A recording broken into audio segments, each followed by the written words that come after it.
Hello everyone. आज हम बात करने वाले हैं तीन मेजर आर्टिकल्स की। पहले आर्टिकल में बायो फोर्टिफाइड पोटैटोज के बारे में डिस्कस करेंगे।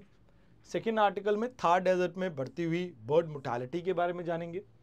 थर्ड आर्टिकल में we will be talking about global income classification के बारे में, जो कि अभी रिसेंटली वर्ल्ड बैंक ने आपके रिलीज की है। अब देखो यहाँ पे बायो फोर्टिफिकेशन क्या होता है, सबसे पहले इसे समझिए आप, देन हम मुद्दे की बात पे आएंगे। जब आप पोटैटो के अंदर नेचुरल प्रोसेस को यूज करके आप न्यूट्रिएंट की इन्हांसमेंट करते हैं, मतलब कोई भी आपका ऐसा माइक्रो न्यूट्रिएंट जो क्रॉप के अंदर होता है पहले से ही, उसकी मात्रा को इंक्रीज करते हो, तो that is known as biofortification. इसमें आयरन, जिंक, विटामिन ए ऐसे कुछ माइक्रो न्यूट्रिएंट्स के ऊपर फोकस किया जाता है। अब ये कन्वेंशनल ब्रीडिंग की तरह ही यूज किया जाता है, जहां पर आप क्या करते हो, कुछ ऐसे पेड़ की ब्रीड्स को आपस में इंटरब्रीड करवाते हो जिसमें ये न्यूट्रिएंट की मात्रा थोड़ी इनहैंस्ड होती है। तो जनरली इसमें क्या किया जाता है, हम सबसे पहले स्क्रीन और सिलेक्ट करते हैं जर्म प्लाज्मा, और जहां पर आपको हाई आयरन कंटेंट मिल रहा है, जैसे इस केस में पोटैटो के केस में, तो हम उसको आपस में ब्रीड करवाते हैं और उसके बाद एक वैरायटी डेवलप होने के बाद उसे टेस्ट किया जाता है लोकल एनवायरनमेंट में, एंड देन इसके रिजल्ट्स को कंपेयर किया जाता है एंड उसके अकॉर्डिंगली इसे इंट्रोड्यूस किया जाता है। अब पहला ऐसा बायो फोर्टिफाइड पोटैटो रिलीज किया गया था पेरू में, जहां पर आयरन की कंसंट्रेशन इंक्रीज की गई थी, इनहैंस की गई थी। अब इंडिया में Indian council of agriculture research, इसका एक इंस्टीट्यूट है, that is central potato research institute, जो कि शिमला में लोकेटेड है। ये इंडिया के अंदर इस पोटैटो की अडेप्टेबिलिटी के ऊपर फोकस कर रहा है कि क्या इंडिया के एग्रो क्लाइमेटिक जोन में ये एडजस्ट कर पाएगा कि नहीं। ऑलरेडी स्वीट पोटैटो, इसमें हमने विटामिन ए की इनरिचमेंट कर रखी है, जो कि आपका अवेलेबल है कई सारे स्टेट्स में, जैसे कर्नाटका, असम, वेस्ट बंगाल और उड़ीसा। अब होता क्या है, इसमें जो इंटरनेशनल पोटैटो सेंटर है वो ऐसे हाई न्यूट्रिएंट वैरायटीज को डेवलप करता है और नेशनल एग्रीकल्चर रिसर्च जो सिस्टम है उसके साथ शेयर करता है। जैसे इंडिया में ICAR है जो इससे डील करता है। अब इसमें कई सारे फैक्टर्स हो सकते हैं, जैसे हो सकता है क्लाइमेट सस्टेनेबिलिटी के ऊपर, परफॉर्मेंस के ऊपर, डिजीज रेजिस्टेंस के ऊपर, या न्यूट्रिएंट रिटेंशन के ऊपर टेस्ट किया जाएगा इसे, कि भाई इंडिया के अकॉर्डिंगली कैसे ये एडजस्ट कर सकता है इन पैरामीटर्स पे, एंड उसके बाद पब्लिक प्राइवेट पार्टनरशिप के साथ इसको ब्रीड किया जाता है, सीड्स को तैयार किया जाता है और जिसको डिस्ट्रीब्यूट किया जाता है फिर किसानों को। अब वैसे पोटैटो को क्यों हम चूज कर रहे हैं, क्योंकि potato third most consume food है इंडिया के अंदर, एंड अगर इसमें न्यूट्रिएंट की वैल्यू ग्रो करती है तो कहीं ना कहीं हमारा आयरन डेफिशिएंसी की जो प्रॉब्लम है बच्चों और महिलाओं में, वो कम हो पाएगी। नेशनल फैमिली हेल्थ सर्वे 5 के अकॉर्डिंगली मेजॉरिटी वुमेन हमारे यहाँ पर जो रिप्रोडक्टिव एज ग्रुप में है वो एनामिक है। उसके साथ साथ मेजॉरिटी आप ये कह सकते हो 2/3 हमारे जो बच्चे हैं 5 साल से कम उम्र के, उनमें भी एनामिक टेंडेंसी देखने को मिलती है। तो यहाँ पे nutritious, high yield and climate resilient variety को हम डेवलप करना चाहते हैं, एंड हमारे फूड सेक्टर में जो हमेशा हिडन हंगर आपको हमें देखने को मिलती है उसको हम रिड्यूस करना चाहते हैं। अब इसमें होगा क्या, गवर्नमेंट सबसे पहले इसको प्रोड्यूस करेगी, प्रोड्यूस करने के बाद इसको इंटीग्रेट करेगी इंटीग्रेटेड चाइल्ड डेवलपमेंट सिस्टम के अंदर, या जो आपकी PD स्कीम है उसके अंदर इंटीग्रेट करेगी, जहां पर कोई एक्स्ट्रा कॉस्ट नहीं देनी है आपके कंज्यूमर्स को, एंड उनको ये प्रोवाइड किया जाएगा ताकि न्यूट्रिशनल वैल्यू को इन्हांस कर सके। सीड सेक्टर की अगर हम बात करें, उनके ऊपर फोकस होगा कि क्वालिटी सीड सिस्टम को डेवलप करें। इसमें प्राइवेट सेक्टर भी आपका पार्टिसिपेट कर सकता है, इवन कोऑपरेटिव सोसाइटीज जो होती है वो भी यहाँ पे पार्टिसिपेट कर सकती हैं। अब इसमें आपकी इनपुट बहुत कम लगती है एंड ये बेटर अडेप्टेबिलिटी के साथ आते हैं, तो यहाँ पर आप ये मान के चलें कि इनसे आपकी फूड सिक्योरिटी भी इंश्योर होगी। इकोनॉमिक बेनिफिट ये रहते हैं कि कई बार जैसे मान लीजिए कोई क्रॉप है जिसमें हाई न्यूट्रिशनल वैल्यू मिलती है, तो लोग प्रीमियम प्राइस पे उसे खरीद लेते हैं, तो वो भी आपको देखने को मिल सकता है। इवन इसे अगर मिड डे मील में हम इंक्लूड करेंगे तो आंगनवाड़ी के थ्रू भी हम, जैसे हमारा पोषण अभियान है उसके अंदर बच्चों को बेटर सर्व कर पाएंगे, तो माइक्रो न्यूट्रिएंट्स की जो डेफिशिएंसी है उसको हम कम कर देंगे। अब अगर बात करें प्रॉब्लम्स क्या है, सबसे पहले तो इसको अडेप्ट करने में, यानी जो रिलीज है इसमें ही कमर्शियल रिलीज में ही आपको सालों साल लग जाएंगे, बिकॉज इंडिया का रेगुलेटरी फ्रेमवर्क बहुत स्लो है, ब्यूरोक्रेटिक इनर्शिया देखने को मिलता है, जिससे रेगुलेटरी अप्रूवल बहुत लेट मिल सकता है। पहली प्रॉब्लम, लोगों में लिमिटेड अवेयरनेस होगी, तो कहीं ना कहीं चाहे आप फार्मर्स की बात करो, कंज्यूमर्स की बात करो, न्यूट्रिशनल एडवांटेज जो मिल रही है उसके बारे में कम पता होगा, तो डिमांड एंड अडॉप्शन आपको कम देखने को मिलेगी। उसके अलावा high quality seed right time पे, राइट सीजन में एंड राइट लोकेशन पे मिलना बहुत ज़रूरी है, जिसको इंश्योर करने में थोड़ी प्रॉब्लम आपको आ सकती है। पोस्ट हार्वेस्ट इंफ्रास्ट्रक्चर नहीं है हमारे पास, जिसकी वजह से थोड़ी प्रॉब्लम रह सकती है, क्योंकि शेल्फ लाइफ के ऊपर इम्पेक्ट आ सकता है। तो यहाँ पर स्टोरेज या प्रोसेसिंग यूनिट्स ना होने के कारण या ट्रांसपोर्टेशन सिस्टम पूरा ना होने के कारण प्रॉब्लम आ सकती है।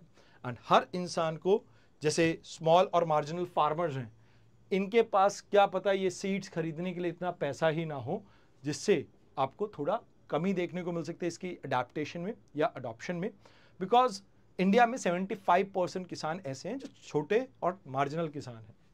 तो यहाँ पर ये कहा जाता है कि भैया देखो, हम सेकंड लार्जेस्ट पोटैटो प्रोड्यूसर हैं after China. Total potato production हमारी अप्रॉक्सीमेटली 55 मिलियन टन है। उत्तर प्रदेश सबसे ज़्यादा अकाउंट करता है, फिर west Bengal, Bihar and Indo Gangetic plain, खासकर इसमें आपकी पोटैटो की सबसे बड़ी बेल्ट देखने को मिलती है। अब बात करते हैं आज के सेकेंड आर्टिकल की। देखो, थार डेजर्ट जो है ये एक क्रिटिकल इंफ्रास्ट्रक्चर है। क्यों? इकोलॉजी के टर्म में अगर देखा जाए तो इस एरिया को कहा जाता है कि सेंट्रल एशिया फ्लाईवे का रूट है, जहां से ऑलमोस्ट 272 बर्ड स्पीशीज गुजरती हैं, खासकर स्पेशली ग्रेट इंडियन बस्टर्ड, जो कि क्रिटिकली इंडेंजर्ड कैटेगरी में आपका आता है। तो कहते हैं एक सर्वे यहां पर कंडक्ट किया गया 150 मीटर रेडियस के आसपास।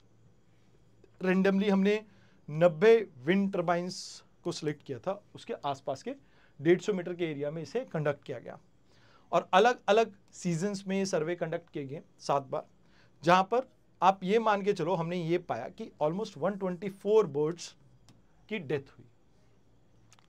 अब जिसकी वजह से आप ये मान के चलो कि wild life institute of India ये कहता है कि वर्ल्ड के अंदर अगर बर्ड की मोर्टेलिटी के लिए बात की जाए तो इंडियन थार डेजर्ट सबसे नंबर 1 पे आता है। अब देखने को तो ये भी मिला है कि इस साल के फर्स्ट हाफ में ऑलमोस्ट हमने 3.5 गीगाहर्ट्ज वॉट का यहाँ पर प्रोजेक्ट स्टार्ट किए, एंड अभी इंस्टॉल्ड टर्बाइंस की कैपेसिटी 51.3 गीगावाट है, विंड कैपेसिटी इंडिया के अंदर। तो अभी इसकी इकोलॉजिकल कॉस्ट बहुत ज़्यादा है, बिकॉज अगर आप देखेंगे तो यहाँ पर क्या हो रहा है कि ऑलमोस्ट आप 1000 स्क्वायर किलोमीटर एरिया लेते हैं तो हर साल में यहाँ पर 4000 से ज़्यादा बर्ड्स की डेथ हो रही है। एंड इसमें अगर आप पर टर्बाइन एस्टिमेट लगाओगे तो 1.24 बर्ड्स की डेथ है हर मंथ में। पहले जो 2019 में हमने एस्टिमेट लगाया था वो 0.47 डेथ थी, चलो फिर भी रिलेटिवली थोड़ा कम था, बट यहाँ पर रैप्टर्स की डेथ बहुत फ्रिक्वेंटली हो रही है और ज़्यादातर टरबाइन के साथ टकराने की वजह से हो रही है। बट सिर्फ प्रॉब्लम टरबाइन के टकराने की नहीं है, क्योंकि देखो कई बार लो विजिबिलिटी कंडीशन के कारण ये टरबाइन से तो टकराते ही हैं, बट एक गलती ये भी हुई हमसे कि हमने जो साइट सिलेक्शन की है वहाँ पर इन इंफ्रास्ट्रक्चर को ऐसे एरिया में बिल्ड किया है जो सेंट्रल फ्लाईवे के पास है, एशियन फ्लाईवे के पास है।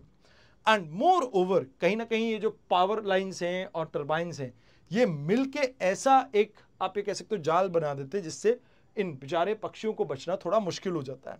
तो कहते हैं कि भाई हमने कोई मिटिगेशन इंफ्रास्ट्रक्चर ऐसा यहाँ पर बिल्ट नहीं किया जिसकी वजह से प्रॉब्लम बहुत ज़्यादा आ रही है। तो कहते हैं पॉसिबल सोल्यूशन क्या हो सकता है? तो कहते हैं सबसे पहले तो आप ये करो कि आप अवॉइड करो कि और कोई भी आप ऐसा प्रोजेक्ट इस बर्ड माइग्रेटरी रूट्स के ऊपर ना लाओ, एंड कोशिश करो कि जो प्रोटेक्टेड एरियाज हैं, वेटलैंड्स हैं, बायोडाइवर्सिटी हॉटस्पॉट्स हैं, उन एरिया में अगर आपने कोई प्रोजेक्ट लाना भी है तो इन्वायरमेंटल इम्पैक्ट असेसमेंट करने के बाद लाओ। फिर ब्लेड्स को, एक ब्लेड को एटलीस्ट आप ब्लैक पेंट कर दो, इससे एक्लूजन थोड़े रिड्यूस हो सकते हैं, आप अवॉइड तो नहीं कर पाओगे। देन रडार बेस्ड शटडाउन, कि भाई आपको जब पता है कि भाई बर्ड्स का सबसे ज़्यादा माइग्रेटरी टाइम कौन सा है, सीजन कौन सा है, तो पीक टाइम पे आप क्या कर दो, अपने टर्बाइंस को टेम्परेरी ऑफ कर दो। एंड यहाँ पर आप एक कोशिश ये भी कर सकते हो कि अकॉस्टिक डिटरेंस क्रिएट कर दो कि भाई उस एरिया में बर्ड्स को कुछ ऐसी साउंड मिले जिससे बर्ड्स उस एरिया में ना फ्लाई करें। बाकी पॉलिसी में इन्वायरमेंटल इम्पैक्ट असेसमेंट आप मैंडेटरी कर दीजिए, एवियन रिस्क को आप कैलकुलेट कीजिए एंड कहीं ना कहीं आप इन चीज़ों को सेंट्रली मॉनिटर करते रहें। देन डिज़ाइन के अंदर आप बर्ड फ्रेंडली टर्बाइंस को यूज़ कर सकते हो जिसमें रोटेशन और हाइट के ऊपर आप फ़र्क डाल सकते हो। देन बर्ड डाइवर्टर्स होते हैं कुछ, और या आप जो पावर लाइन्स है उनको अंडरग्राउंड कर दो तो बेटर रहेगा। एंड जो ऑफशोर, यानी जैसे ये हमारी कोस्ट लाइन है, तो कोस्ट लाइन के इस साइड जो आपने विंड टर्बाइंस लगाए हैं, तो उसमें मरीन प्लानिंग को भी कहीं ना कहीं इंक्लूड करो कि भाई सेंसिटिव मरीन हैबिटेट में ये ना हो, एंड कोशिश करो कि क्या मरीन मैमल्स के ऊपर इसका इम्पैक्ट होता है उसको भी आप समझो। देन आप यहाँ पर इंस्टीट्यूट की अगर बात करें तो national avian wind energy impact task force को गठित करो, जिसमें आप इन्वॉल्व कर सकते हो बर्ड लाइफ इंटरनेशनल, ये जो आपका wild life institute of India है, ऐसी ऑर्गेनाइजेशन को इंक्लूड करो जिनको इसके बारे में प्रॉपर नॉलेज हो। तो इससे आप इम्पैक्ट क्या कर सकते हो, कम कर सकते हो। आइए अब बात करते हैं world bank classification of countries by income की। वैसे इंडिया अभी अगर हम देखें तो लो मिडिल इनकम कंट्री में आ गया है, काफ़ी समय से इसी में ही चल रहे हैं हम। खैर, तो वर्ल्ड बैंक ने रिलीज करी अपनी लेटेस्ट ग्लोबल इनकम क्लासिफिकेशन को, एंड ये gross national income per capita ऊपर बेस्ड है। अब यहाँ पर economic development, global aid policy and international comparison के लिए काफ़ी वाइडली यूज किया जाता है टूल, एंड इससे ग्लोबल इकोनॉमिक रियलिटी आपको पता लगती है कि किस तरह से इकोनॉमी आपकी शिफ्ट हो रही है। तो ग्रॉस नेशनल इनकम क्या होता है, सबसे पहले आप ये समझो। मान लीजिए एक कंट्री की कितनी टोटल अर्नड इनकम है उसके रेजिडेंट्स की, इसमें जो आपकी बिजनेसेस हैं, जो इनकम अब्रॉड से आ रही है, उन सबको आप इसमें इंक्लूड करोगे, बट इसमें एक्सक्लूड करोगे उन इनकम्स को जो भारत में रह के विदेशी कमा रहे हैं। जैसे for example let's say India के अंदर कई एक्ट्रेस हैं, एक है एक्ट्रेस जो रेस फिल्म में भी थी, तो वो श्रीलंका से बिलोंग करते, तो उनकी इनकम को यहाँ पर काउंट नहीं करेंगे। चलो अक्षय कुमार ने तो वापस इंडियन सिटीजनशिप ले ली है, पहले अक्षय कुमार की भी इनकम इसमें काउंट नहीं होती थी बिकॉज वो कनाडा के एक सिटीजन थे। तो आपको यहां पर उन लोगों की इनकम नहीं लेनी है जो फॉरेनर्स हमारी कंट्री के अंदर रहते हैं। अब एक बार आपको इनकम पता लग गई, नंबर ऑफ पॉपुलेशन से डिवाइड करो, आपकी पर कैपिटा इनकम आ जाएगी।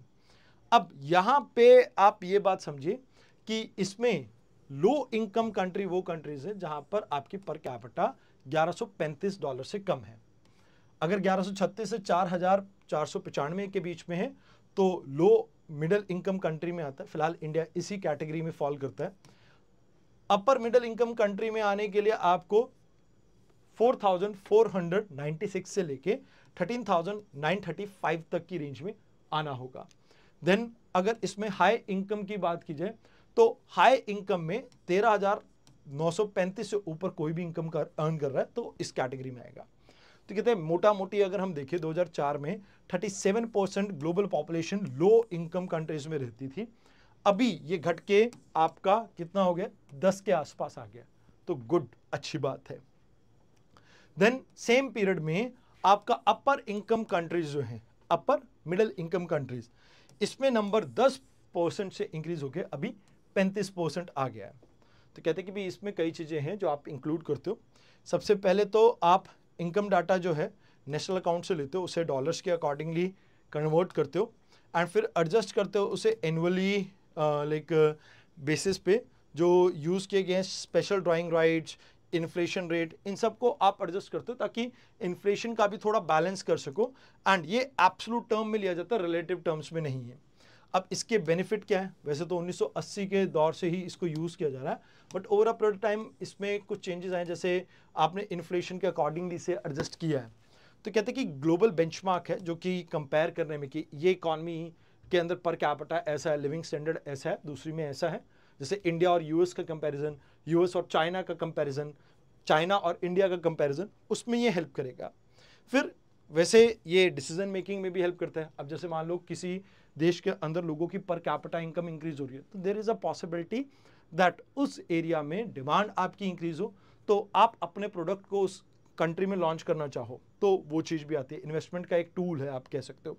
इन्फ्लुएंस करता है पॉलिसी को, ना केवल आप ये मानिए कि जैसे जैसे कंट्री की इनकम इंक्रीज होती रहती है तो उसका ग्लोबल प्रेजेंस भी इंक्रीज होता है। तो ये चीज़ें आपको यहाँ पे देखने को मिलती हैं। बट यस, इसमें इनइक्वालिटी के ऊपर कोई फोकस नहीं है, बिकॉज अब मान लो अंबानी जो हैं या अडानी जो हैं, अगर वो बहुत ज़्यादा इनकम होल्ड करते हैं तो इनकम डिस्पैरिटी का पता नहीं लग पाएगा मेरे और अंबानी अडानी के बीच में कितना डिस्टेंस है, बिकॉज पर कैपिटा में तो हम सबको एक इनकम में दिखा गया, बट अंबानी अडानी की इनकम मुझसे ज़्यादा है। तो यहाँ पर वॉल्टिलिटी की बात करें तो कुछ टेम्परेरी फैक्टर्स की वजह से भी चीज़ें आपकी चेंज हो सकते हैं, शिफ्ट हो सकते हैं, जैसे एक्सचेंज रेट में कोई फ्लक्चुएशन आ गया हो, इन्फ्लेशन में आ गया हो, तो ये लॉन्ग टर्म डेवलपमेंट को रिफ्लेक्ट नहीं करते हैं। एंड कई बार आपको ऐसा भी लगता है कि भी आप इनफॉर्मल इकोनॉमी को अंडर एस्टिमेट कर दो, तो वो भी एक प्रॉब्लम देखने को मिलती है। एंड अब जैसे कॉन्फ्लिक्ट है या क्राइसिस ड्रिवन रिक्लासिफिकेशन है, ये भी कुछ ज़्यादा आपको समझ नहीं आती। जैसे सीरिया, यमन है, ये लो मिडल टू लो इनकम है, क्योंकि यहाँ पर आप देख रहे हैं कि कॉन्फ्लिक्ट आपको देखने को मिल रहा है, इकॉनमी आपकी कोलैप्स कर रही। तो कहते हैं कि भाई ये इस तरह के शॉक्स के लिए ये चीज़ तैयार नहीं है। तो ये चीज़ें हैं जो आपको यहाँ पे याद रखनी है। आई होप आपको डिस्कशन अच्छा लगा हो। तो कल मिलेंगे एक बार फिर से नई डिस्कशन के साथ। आज के लिए इतना ही था। धन्यवाद।